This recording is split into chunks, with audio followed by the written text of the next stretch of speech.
All right, Larry Krueger here from the Pig and a Pickle Crew Show with a little 49er video as we preview Giants-Niners. And let's just get right into the matchup. Giants and Niners at MetLife, Week 9 in the NFL. 49ers coming off a rough loss last week to the Houston Texans. Giants got their doors blown off in the division by the Philadelphia Eagles, and the Eagles ran up and down the field. All right, so what can we expect to see in this game? What are some of the things that we're looking for in this matchup between the 49ers and the New York Giants? And I think it's going to be a really interesting matchup. I really do. I think it's a matchup that is going to test the 49ers, offensive line for sure. And this game is all about who gets it on their own terms. If the Niners get this game on their terms, they're going to win. And if the Giants get the game on their terms, they're going to win. So let's get into it. I think the first big question for the 49ers coming into this game, even without Cam Scatterbo, who's out for the year, Tyrone Tracy, can the Niners stop Tyrone Tracy? Can the Niners stop New York's running game? I mean, it really starts right there. They couldn't stop the run last week against Woody Marks and Nick Chubb. And those guys are hardly dominant. Now, Tyrone Tracy is a backup, but he's a good receiver.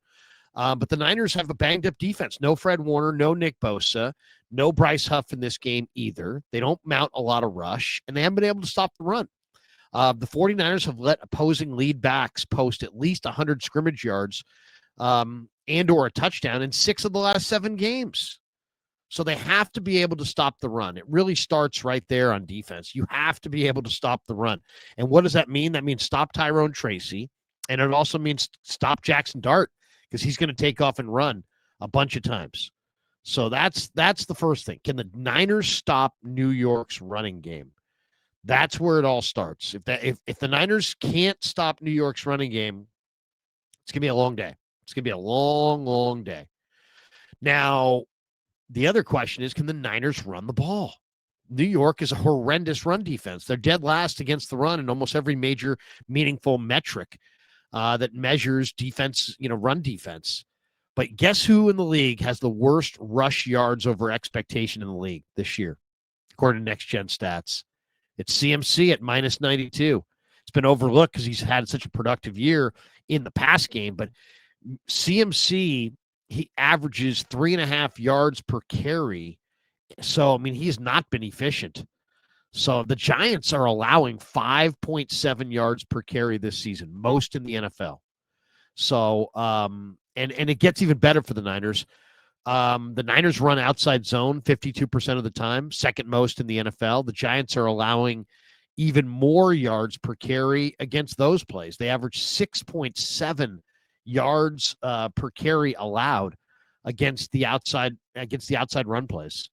So it's, to me, it's a big, the big advantage that the 49ers have in this game is going to be right there against the Giants linebackers. The Giants inside duo is Bobby Okereke and Darius Muasau. And Okereke ranks 61st. Muasau ranks 65th out of 80 linebackers, according to PFF. So they struggle in pass coverage.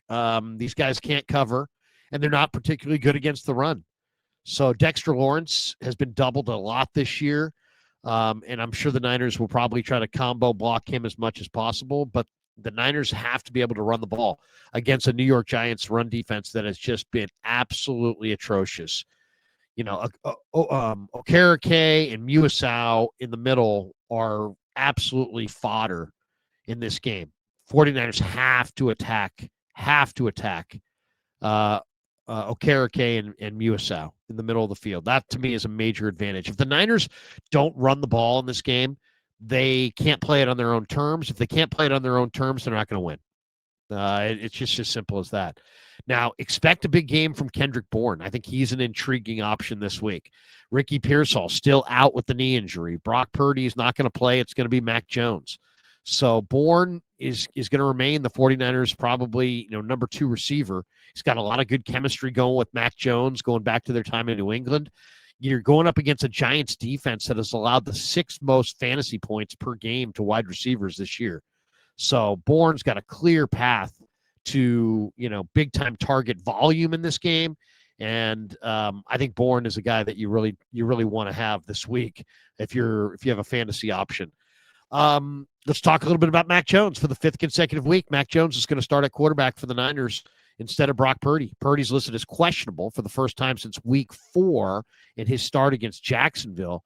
It's the first time Purdy hasn't been ruled out before that week's game. So there's obviously some progress being made. Purdy's been out since week 4 when he aggravated the toe injury that he suffered in week 1 against the Seahawks. So after the game tomorrow, Purdy will have started just 2 of 9 games this season, all because of this nagging toe issue. So Jones is going to start, and we'll see how he plays. It's really about, can the Niners run the ball? Because if the Niners can run the ball, stay ahead of the chain, stay ahead on the scoreboard, the 49ers can roll to a routine victory. If the 49ers fall into a 2-touchdown hole, and they're forced to abandon the run game, and becomes a pass-only game, they're cooked. Colton McKivitz and Trent Williams are going to struggle against Brian Burns, who's got 10 sacks on the year, Kayvon Thibodeau, Abdul Carter, Dexter Lawrence. They got 3 or 4 of the better pass rushers in the league on this front. If you make them play the run, which they're terrible at, you can beat them and beat them easily. But if they get a lead on you and they make you throw the ball, they can tee off. And the 49ers are not going to have Jake Brendel in this game. And the 49er offensive line has really struggled. As far as the rest of the injury report, no Ricky Pearsall, as I mentioned. No Bryce Huff another week. He'll be out. He'll be back next week against the Rams, hopefully.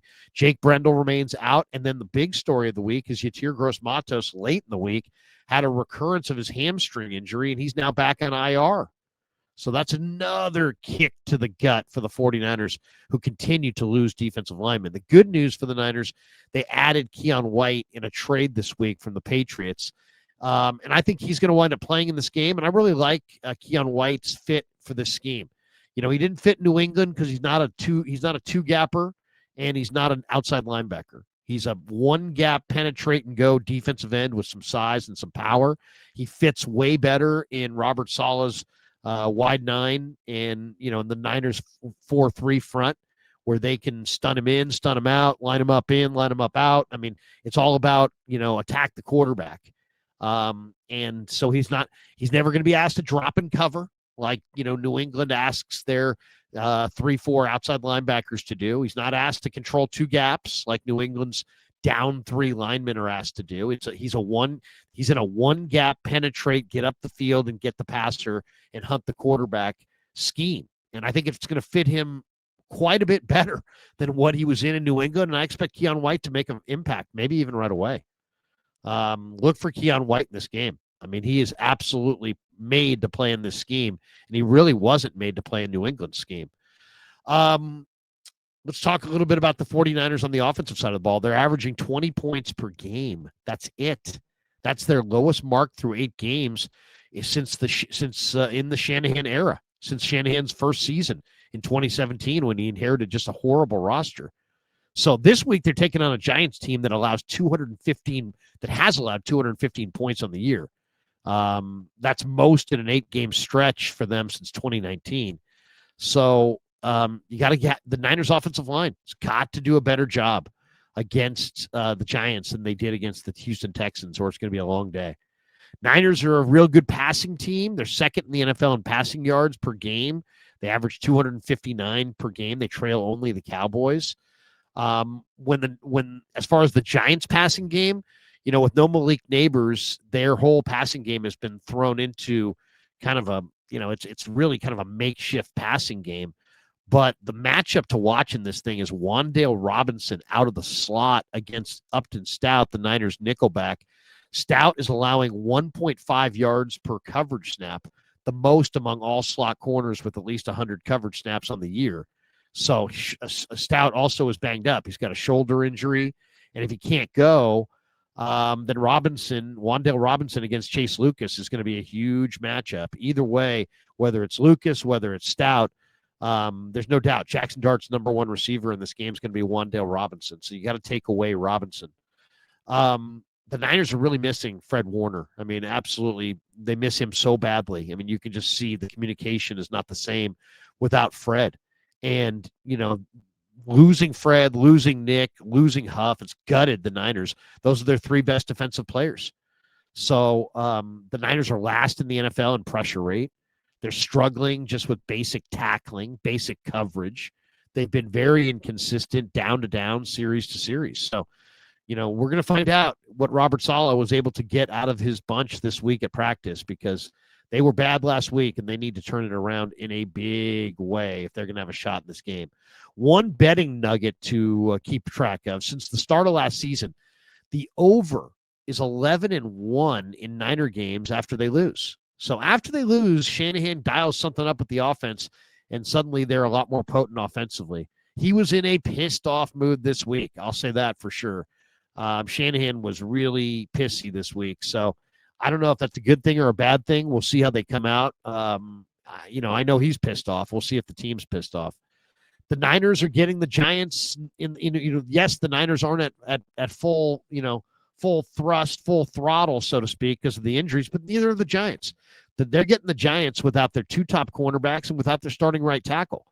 Paulson Adebo, the former Stanford Cardinal, the corner, number one corner for the Giants, knee injury. He's out. Cordale Flott, their number two corner, has got a concussion. He's out. Art Green, one of their backup corners, has got a hamstring injury. He's out. Chauncey Golston's their D lineman, they got a neck injury. He's out. The tight end Daniel Bellinger's got a neck injury. He's doubtful.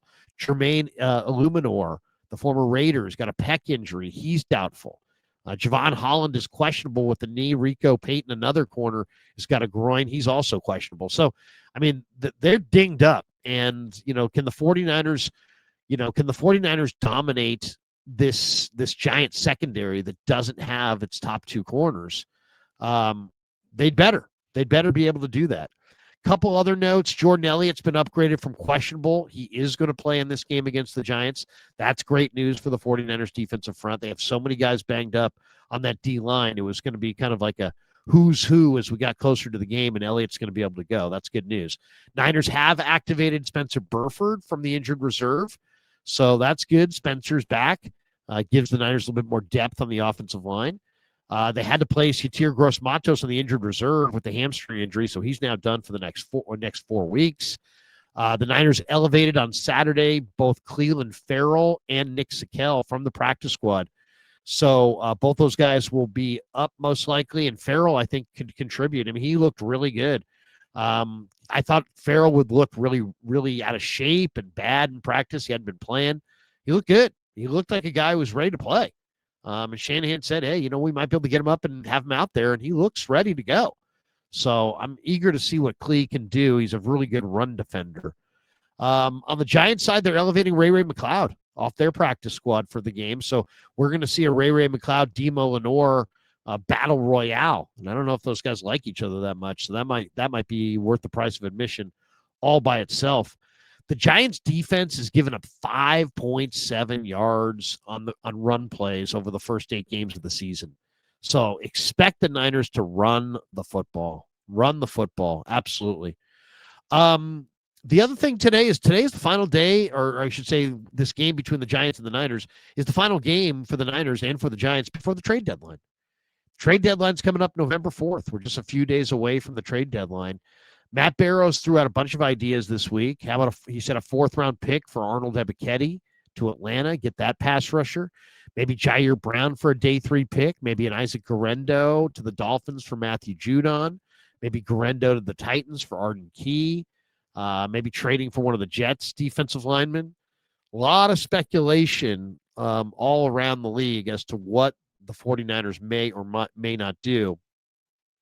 Lynch went on KMBR on Thursday last week and said, hey, look, we don't want to give away our draft class for next year. We don't want to give away all of our draft capital. And at the same time, we don't want to trade for anybody that we don't control beyond this year. So, and yet the Trey Hendrickson to the Niners talk continues. I mean, Diana Rossini saying that the latest report was that the 49ers are showing interest in Trey Hendrickson as well as Cam Taylor-Britt and Logan Wilson.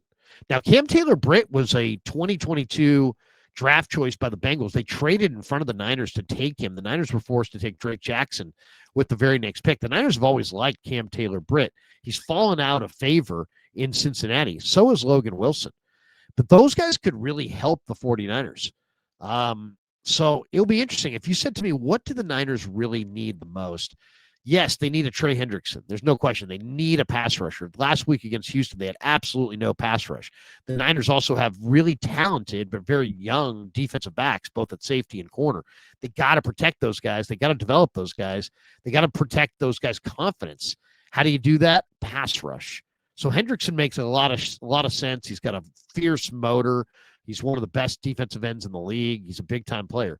But the Niners also, because of the injuries and because of their, the number of injuries they've had, they're not as thin. And they could use some, Robert Saleh said it this week. He's like, they're like, Robert, do you need more help? And he's like, I'll take all the help I can get. So he's like, hey, bring it on. So that's the deal that I'd be after. Logan Wilson could help them at linebacker. He's just another good linebacker that can do a lot of things, and he's fallen out of favor in Cincinnati. Cam Taylor-Britt's a really great athlete with size and strength, it hasn't been a good run for him in Cincinnati. Maybe a change of scenery would be good for him. And Trey Hendrickson obviously would give the Niners, a great player. Now, he's not playing this week. He's got a hip injury, so that's got to be investigated, as well as, what's the price tag going to be. But if the Niners could offer a second-round pick in 26, and they could get Wilson, Cam Taylor-Britt, and Trey Hendrickson, I think that's the move to make. You get the best rusher. You block him from going to other teams. You get a guy whose motor is undeniable. You get a guy that hopefully a year from now you'll have with Bosa and Huff, and you'll really have a dynamic three-man corner, three-man edge rush off both edges, and you'll even have a third guy. Plus, you got Mikael Williams, and you're strengthening yourself. You're blocking him from going to another team.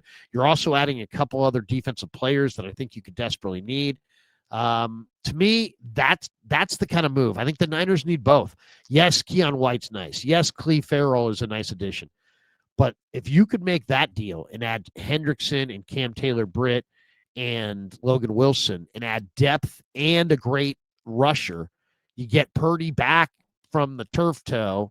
Maybe you get even Ayuk back late in the year. You start running the ball a little bit. The 49ers could easily, find their way into and through the NFC playoffs. So I think this is doable. I know there's a lot of people that look at the Niners and go, no Bosa, no Warner, they're cooked. I don't see it that way. I see a very flawed league across the board. And if the Niners definitely need some defensive additions. They need a little help on defense. They're not going to be able to get to the finish line or get where they want to go without a little bit of help. And if Lynch can provide that help and, they can get Purdy back on the field playing the kind of ball that we saw this summer from him, I think the 49ers could have a big, big run in the second half. So I know there are Niner fans out there that have quit on this team. I'm not one of them. I believe that they're still going to do something, but they need Lynch to come through at the trade deadline for sure. All right, this 49er football season is presented by Sleeper. Sleeper is the fastest growing fantasy platform in the world. It's a one-stop shop. You get blazing fast news, real-time stats, group chats, season-long leagues, and of course, Sleeper picks for daily fantasy. Use promo code Larry, and Sleeper will match your first deposit up to $100. Links in the description. Terms and conditions do apply. And also one more shout out for Sharp Corners Sports Cards and Collectibles.